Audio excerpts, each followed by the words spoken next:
the Director of Public Prosecutions, Mr. Pride, PS Environment and Waterways, Mr.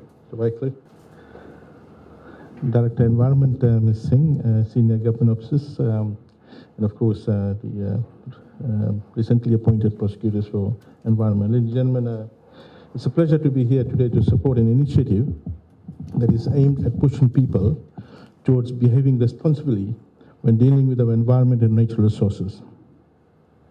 Fiji and the world are at crossroads as we await patiently to get over this COVID-19 pandemic. As we see through the pandemic mist, we now realize how intrinsically and how increasingly we are dependent on the environment and our natural resources. While the world had come to a standstill, we saw several movements: back to garden, back to farm, back to village, back to rural, all demonstrating our hope and dependence on our flora and fauna, our natural resources and environment. But for so long, we've taken our environment for granted. We've been misusing it, abusing it, and overusing it. When it is not able to keep up with our expectations, we complain. We complain about our people's conduct. We complain on industrial activity. We complain about commercial activity. We complain that government is not doing enough to protect the environment. But we fail to accept the fundamental that it is us who are creating a disequilibrium to the natural equilibrium. We need to self-regulate ourselves.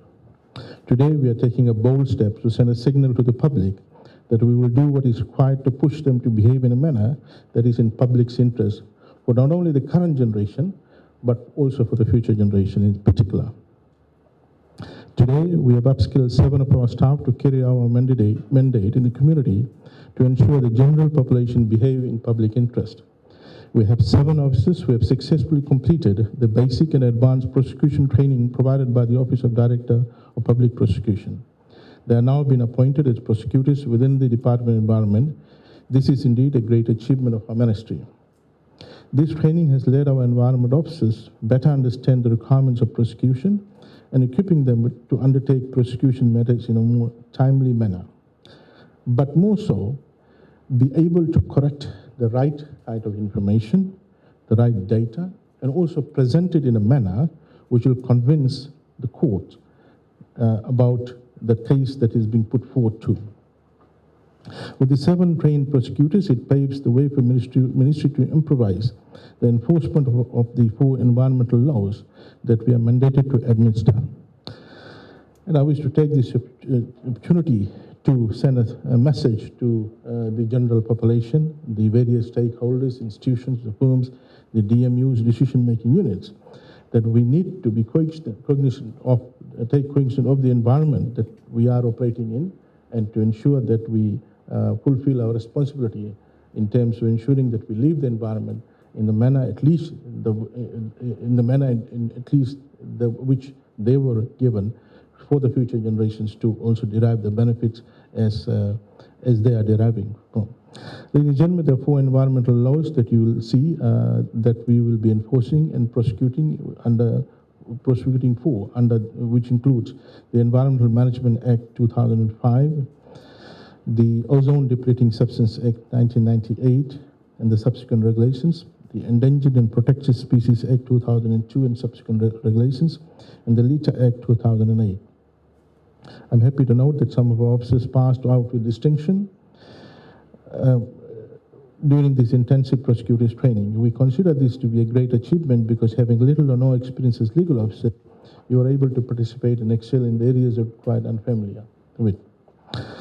Let me remind the officers who are about to take these roles as trained prosecution officers, you are stepping out into the ring at a time when our environment is under intense pressure, firstly from the need to grow our economy, and few businesses who try to use this to ignore laws resulting in environmental crimes and non-compliance.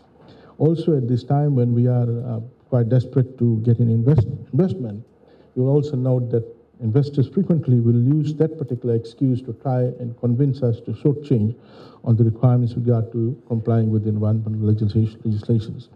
So, at the beginning, we would want to see or use moral suasions and as far as possible to get compliance or 100% compliance.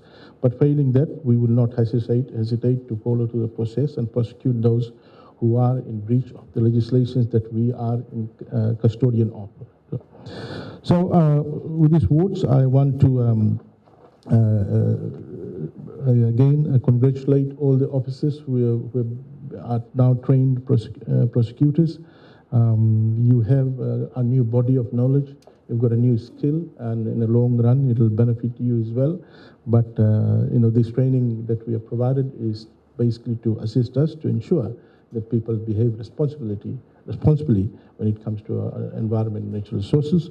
And I think we'll do a great job in terms of ensuring that we fulfill our obligation as a protector of our natural resources and environment. So I wish you all a very successful year. And again, DPP, thank you very much for your support in upskilling ourselves so that we can do our job as per the expectation of the government and the public as well. Thank you. Naka.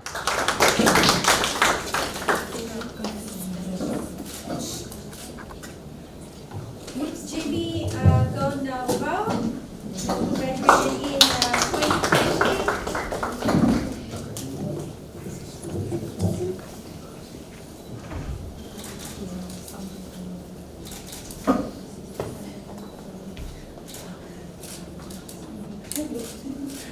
Nika Khan, graduated in 2020.